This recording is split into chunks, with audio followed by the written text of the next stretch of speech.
Some will doubtless dismiss the tragic tale to follow as improbable.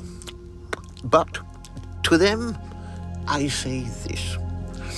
Is it not improbable that Ötzi the Iceman's fragile form fell atop a mountain in the Alps as Stonehenge was being raised over 5,000 years ago, to be preserved intact with all his belongings, to then be exhumed from a glacier that had consumed him whole in the intervening years, to become then world famous as his most intimate secrets were laid bare by a culture wielding what would surely seem to Ötzi magical powers beyond his wildest imaginings?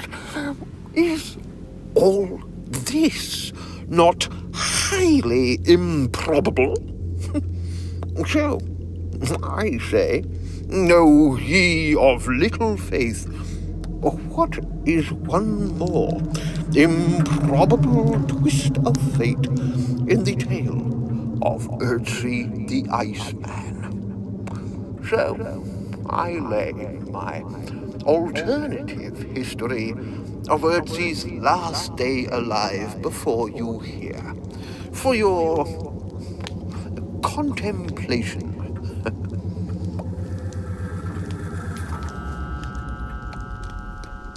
As you may well be aware, good listener, since your interest has led you here, Ötzi the Iceman was found some 30 years ago, emerging from a glacier high in the Alps on what is today the Italy-Austria border.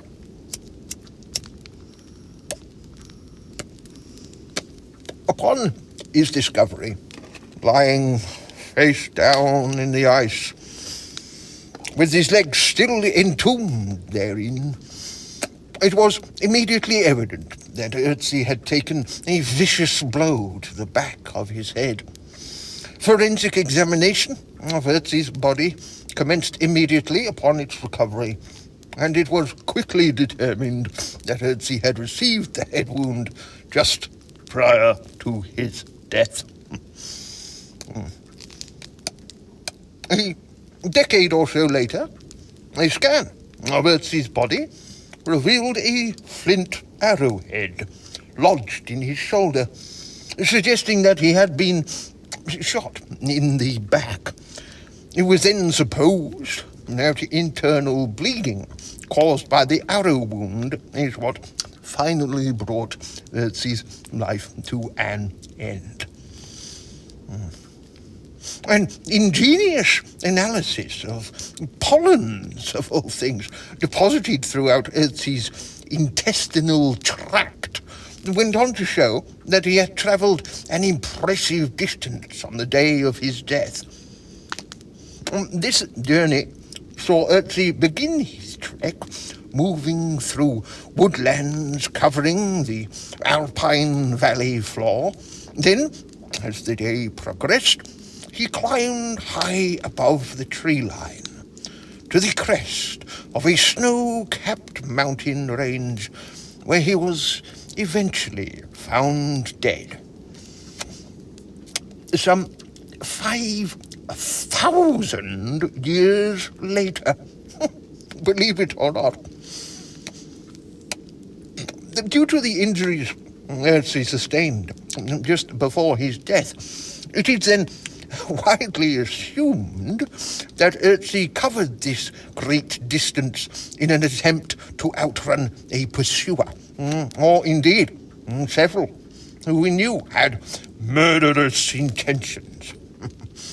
Obviously, it is surmised that Ötzi failed to outrun his pursuers, and so, when they had eventually caught up to him atop the mountain, they shot Ötzi in the back, struck him on the head, and left the poor fellow for dead. Indeed, Ötzi's story is commonly promoted as the oldest murder mystery there is, a whodunit of the Neolithic age, if you will.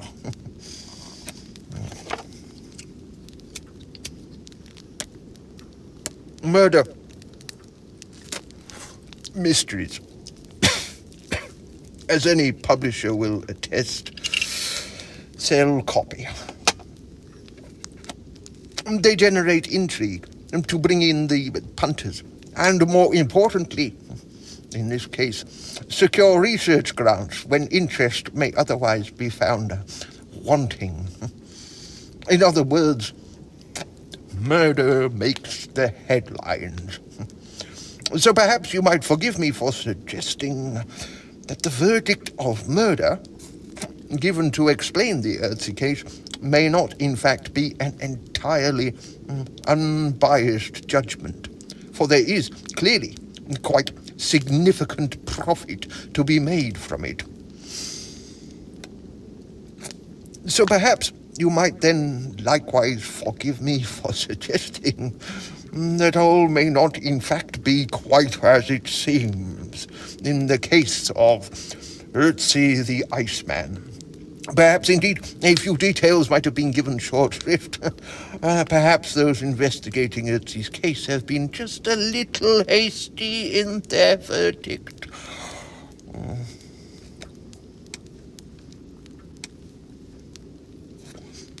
I wish to then begin here by drawing your attention to several rather glaring inconsistencies present in the sequence of events evidenced should a verdict of murder be assumed to explain the Ötzi case. Before doing so, I would be remiss were I not to mention an unhealed cut noted between Ötzi's thumb and forefinger, which was taken to be suggestive of a defensive action during a melee. It was supposed this cut then corroborated the murder verdict by implying Ötzi had perhaps attempted to block or take hold of an assailant's bladed weapon as they attacked him. Curiously, I personally carry a scar between thumb and forefinger, identical to that found on Ötzi's body. I sustained this cut when a very sharp knife I was wielding without due caution slipped as I drew it toward my other hand, which was pressing down the workpiece with my thumb and fingers splayed apart. I shall then not refer again to this particular wound Ötzi carried, as there are countless ways in which he might have received it, given that he was doubtless carrying out practical tasks such as whittling and flint knapping on a daily basis. Let us then move on now to the meatier question of the alleged manhunt. Ötzi's body was found atop a snowy peak, where the odds of a chance encounter are witheringly small. Muggers, after all, do not lie in wait upon deserted mountain tops, and I think you will agree it's highly unlikely they did so in Ötzi's age. To make a murder verdict a plausible explanation, we must then impose the condition that Ötzi was followed up that mountain.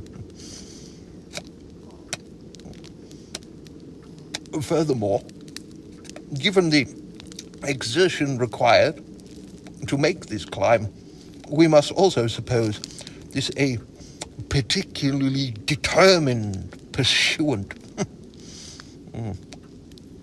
Following close behind the imposition of this first presupposition comes the tenuous claim that Ötzi had no good reason to climb that mountain other than to evade pursuers. And so a second assumption slides in to bolster the murder plot. Ötzi was not only pursued up the mountain, he was aware he was being pursued. This being the case, one cannot help but wonder why Ötzi would leave the ample cover of the forested valley floor and choose to head up above the tree line, where his movement across the open ground would stand out like a sore thumb to anyone so much as glancing in his direction. Ötzi was, you'll see,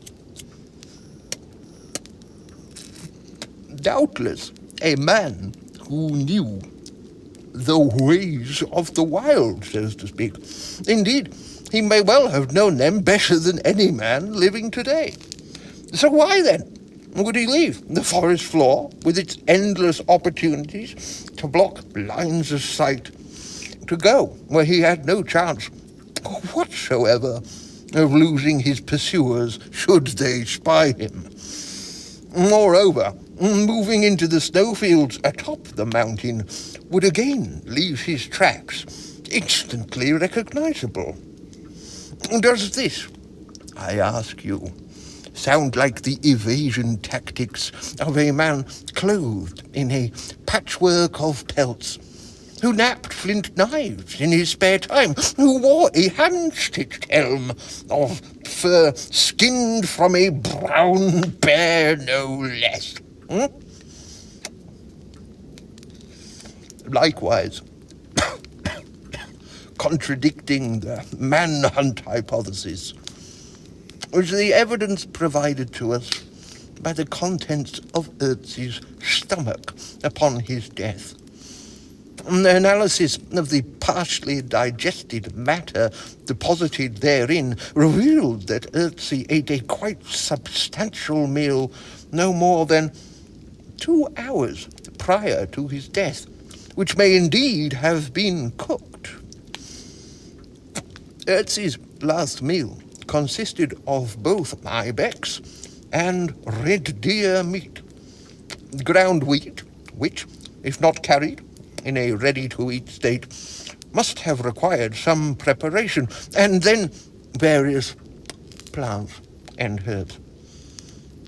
Interestingly, these included a few sprigs of bracken, which it is thought he perhaps consumed for medicinal purposes, to alleviate pain he is thought to have been suffering from the heavy wear seen affecting his joints.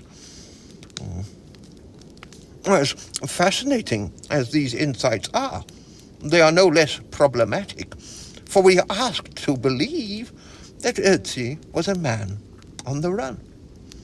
So I ask you, is the preparation and consumption of an elaborate meal the behavior one might expect from a man spending the day on the run from murderous pursuers? Bear in mind, incidentally, that given the period and region in question, it would doubtless be no slouch chasing after Ötzi. No, quite the contrary. Now, if Ötzi, having eaten so well whilst running for his life, is not enough to give you pause for thought, his body was found a 1,200-meter climb above the tree line, which was, at its nearest point, a 4-kilometer hike away.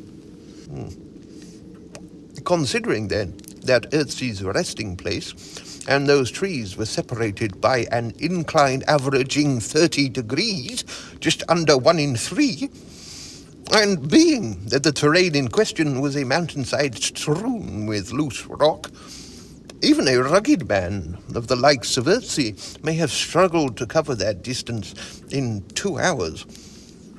Ötzi was, after all, aged about 45 when he died, and likely slowed by the condition of his joints. This being the case, It then appears likely that Ötzi in fact consumed his last meal above the tree line, out in the open for all to see, whilst apparently being pursued.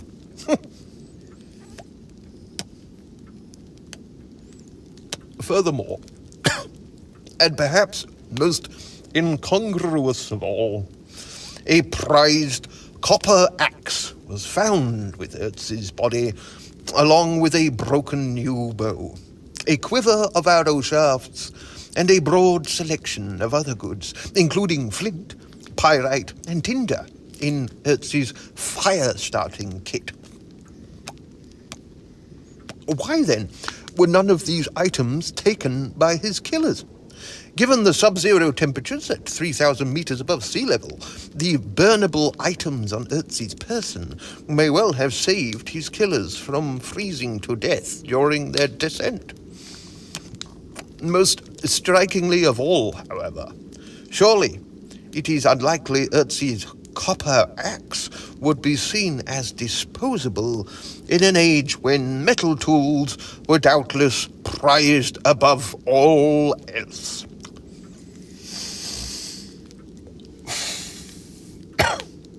So, I ask you now, does not the plotting of Ötzi's ancient game of cat and mouse seem a little confused to you? Indubitably, my dear Watson, I hear you say. So it is that I have taken it upon myself to pen an alternative timeline for Ötzi's final day, one which accounts, as far as is possible, for the evidence we are provided with, and yet which eliminates the need for murderous pursuers to explain our Iceman's fate. What follows is then, I believe, what really befell Ötzi the Iceman on the day he passed away upon that mountain top so far from anywhere. I think Ötzi the Iceman was tracking game, and this is why he covered such a great distance that day. Let us then say that Ötzi was tracking an ibex. For ibex meat was found to have been part of his last meal. Perhaps, indeed, ibex was Ötzi's favourite meal, and so he thought it well worth a chase. Let us imagine, then, that Ötzi pursued one such beast across the valley floor, up the mountainside, to arrive high above the tree line. The alpine valleys and majestic mountains overlooking the Tyrol region are the ibex's natural territory, after all. For those unfamiliar with these beasts, they are, for all intent and purposes, wild goats, immediately identifiable by a set of backward curving horns, which can grow upwards of 3 feet long in some cases. These horns are not only of impressive length, they are ribbed for extra pleasure, too, as the saying goes, giving them a particularly fearsome appearance.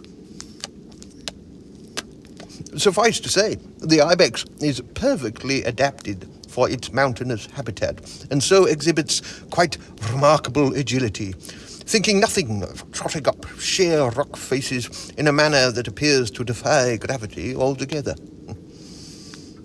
This day, then, I propose, Ötzi was giving chase to a fine ibex ram, a ram that had no intention of being caught by this persistent little Iceman. After the day's endless sneaking and peeking through the brush, its panting and halting with ears pricked, after the endless examinings of tracks and all those perfect shots when the ibex moved on so suddenly, just before Ötzi's arrow was loosed. Ötzi, at last, got a clear line of sight within range of his prey. The ibex stood proud atop a cliff, but a couple of 100 yards from the mountain top. A few tumbling flecks of grit from above was all it took for the ibex to get Ötzi's attention as he traversed the rocks strewn about the foot of the cliff below the beast. Moving slow and steady, so as not to alarm his prey, a perfect stillness fell over Ötzi.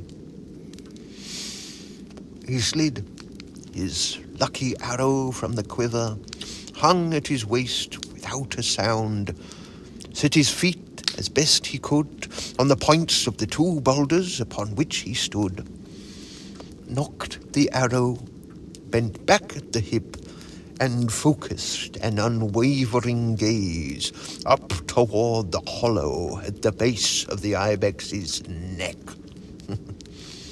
Exhaling through pierced lips until his bow had reached full draw, without hesitation then, Ötzi loosed his arrow and froze. Up the arrow flew now, straight and true as he knew it would, right on target. The trouble was that in his haste to seize the opportunity the ibex had at last granted him, Ötzi had failed to consider that he was standing sheltered from a strong easterly wind at the foot of a west-facing cliff. And the wind was strong up there in the clouds that day. Oh, so strong it was. So, as Ötzi's arrow cleared the top of the cliff, it was struck hard by the airstream rushing over the mountain top above. Whispering a curse in his long-forgotten tongue, Ötzi looked on as his arrow slewed sideways as if pushed suddenly by an invisible hand, missed its mark altogether, and soared up, up, up and away, high above the unflinching ibex ram. Despite its betrayal, Ötzi kept his eyes locked on the arrow still, as many a long hour's careful work had gone into its crafting, and though perhaps not so lucky now, it was still unusually straight and true. Its head napped to a perfect edge, too. Eventually, the arrow slowed in its ascent and drifted to a standstill, hanging upright in the crisp mountain air, like a clock hand at high noon. So it appeared in the ibex's eye, at least, for the arrow's flint point just grazed the underbelly of the sun in the sky above him, as it shone through a break in the clouds beyond. A buzzard's mewling cry sliced through the silence, right on cue. As if having made up its mind, after a moment's contemplation, the arrow slid then languidly sideways, turned itself end on end to begin its descent. Slow at first, then more determinedly it gathered speed, until it was rushing past the face of the cliff before which Ötzi stood. Down, down, straight and true, the arrow flew toward the Iceman's upturned gaze. Snapping to his senses, Ötzi spun upon his heel to run, but alas, His skin-soled shoes were damp and slick on the icy boulders, and so, as his back foot slipped out from under him, Ötzi plunged forwards. As he fell, his mind immediately went to saving his bow, and since there was naught to reach his free hand toward but the fast-approaching peaks and troughs of jagged rock, Ötzi twisted awkwardly in the air to receive a glancing blow to the back of his head before he slumped, face down, at the base of the cliff there. As he gasped for breath upon emerging from the pitch black that had for a split second engulfed him, Ötzi's lucky arrow made the true extent of its betrayal clear, falling out of the sky to drive itself deep into his shoulder. Numb from the shock, Ötzi jerked himself upright, reached behind his back, and caught the arrow shaft crookedly between his scrabbling fingers. Instinct now was all that Ötzi had to animate him, and so, without a thought for the consequences, he pulled the arrow free, letting it slide from his hand onto the rocks before him. Through tunnel vision, threatening to return him to the dark once again, he saw then that the arrow's flint head was nowhere to be seen. So, Ötzi thought, in that long-forgotten tongue, my lucky arrow has decided to stay where nature intended it belong. Somewhere at the back of his mind, Ötzi knew that he was done. And yet still, out of pure habit, he persisted doggedly to rail against his fate. For his body had been trained to dismiss its pains as ruthlessly as the gods had dismissed Ötzi that day. So, breathing shallow now, Ötzi set to dragging himself down the mountainside.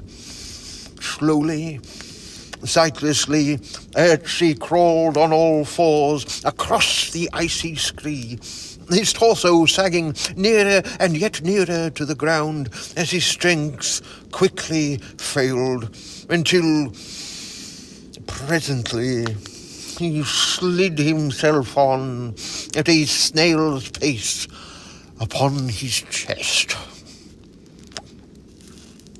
The ground seemed so close to Ötzi now that he felt it beckoned him to slide beneath its surface, deep into the warm belly of the earth, out of the cold closing its icy tendrils now about his faltering heart. Stock still, upon the crag above, stood the ibex, watching its adversary slither toward his doom.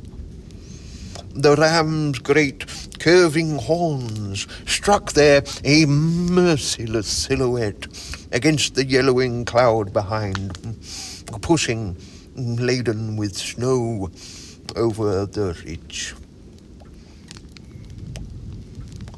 As the first flakes fell, 10 grueling minutes later, just some 100 yards away, Ötzi the Iceman at last fell still.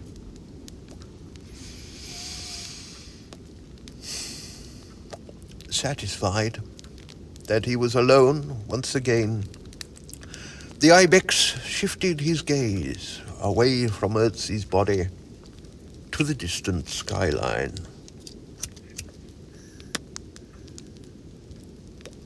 As he did so, his eyes flashed momentarily in the last few rays of sunlight to strike the mountain top that day.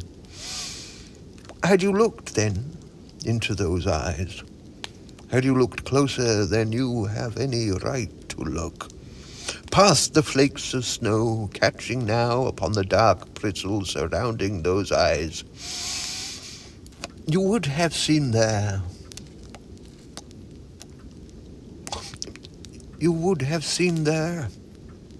nothing whatsoever to remark upon.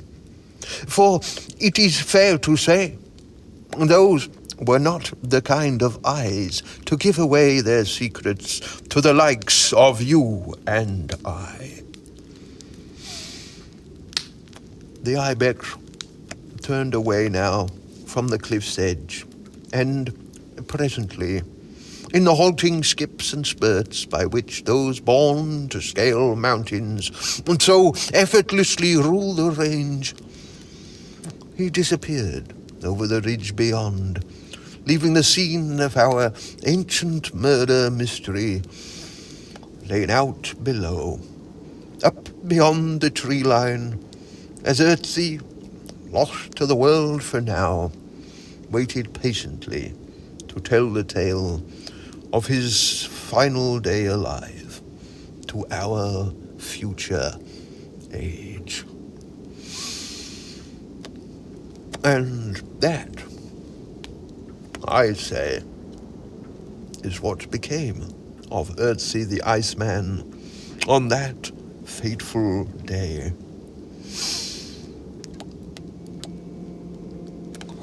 So the snow rolled in then to blanket Ötzi's cooling body, and by midnight already our Iceman was frozen to the core.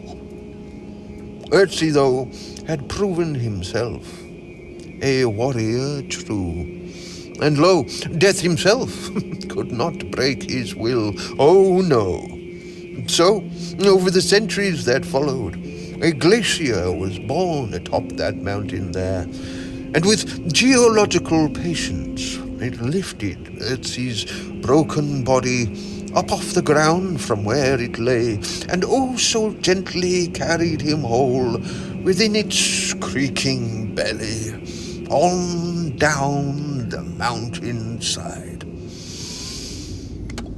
It is then no word of a lie to say that Ötzi crawled on still, his determination to reach low ground, alive and well, and so with godlike provenance he was transformed into a force of nature now, inexorable, indomitable, inevitable.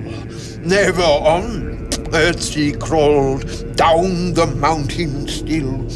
Indeed, as each and every empire known was born, rose and fell, as canoes became groaning cities of floating metal, as our carts cast off their wheels and leapt skyward for the stars, Ötzi yet crawled ever onward down the mountain side. Then, with an entire epoch having lain itself before the feet of that mighty mountain range, with a new North Star set in place to greet him, then, and only then, Ötzi, having heard the living were now equipped to tell his tale true, crawled out at last from his icy tomb to stretch his old skin and bones in the sun. Now today, perhaps most curiously of all,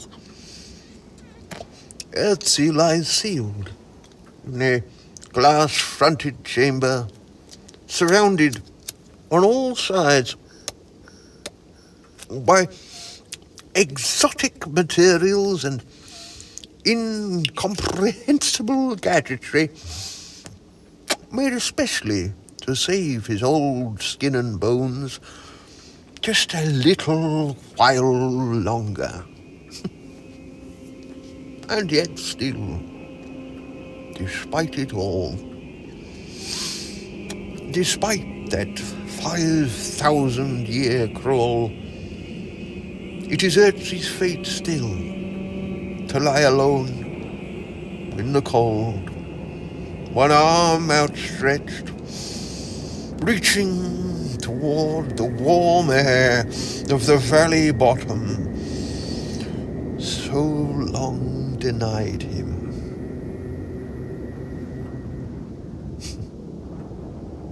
Well,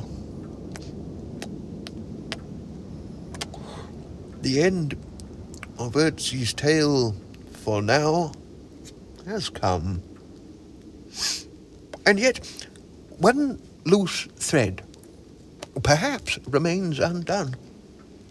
I hope you may then forgive my foolish ways. But tradition begs a yarn such as this, and with a nice cliched twist. Would you then indulge me now, good listener, by asking, but what became of Ötzi's nemesis? What of that frightful ibex ram? Yes, indeed. What of our prime suspect? Well, good listener, suffice to say, perhaps there never was an ibex upon the mountainside that day. Perhaps it was all just a figment of Ötzi's imagination. Altitude can, after all, play some devilish tricks on the mind.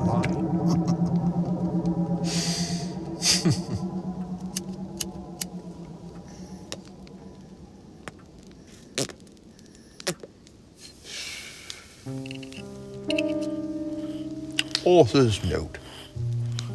This piece was written on a whim, in the style of the detective and science fiction short stories of the likes of Conan Doyle and H.G. Wells, two of my favorites. Their work often blurred the boundary between fact and fiction to great effect, and so I attempted to do likewise here,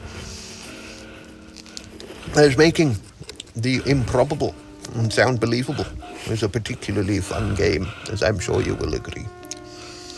For a joker like me, particularly.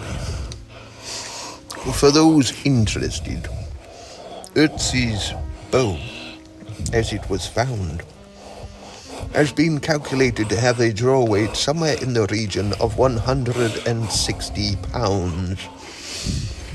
It is then thought this was too great a force for the bow itself and the string found in Ötzi's belongings to bear. It is then thought that Ötzi was still in the process of shaping the bow stave at the time of his death. With that said, perhaps Ötzi's story could have played out in the way I have written it, on one condition. There's always one condition, good listener, there's always one. On the day of his death, Ötzi was also carrying his old, usable bow, which he was due to replace. He left this broken at the scene of the accident. Considering he was otherwise travelling with a bowstring and 2 complete arrows was lacking a usable bow, well, you never know. This short story was written and read by Jesse P. Watson and is, I am afraid, copyrighted. And there we go. Thank you very much for listening. Do the liking and the subscribing and the sharing and all that carry on if you would be so kind. And I shall see you a little further on down the road. Stay dangerous, good people. Cheerio. Toodle pip. Bye.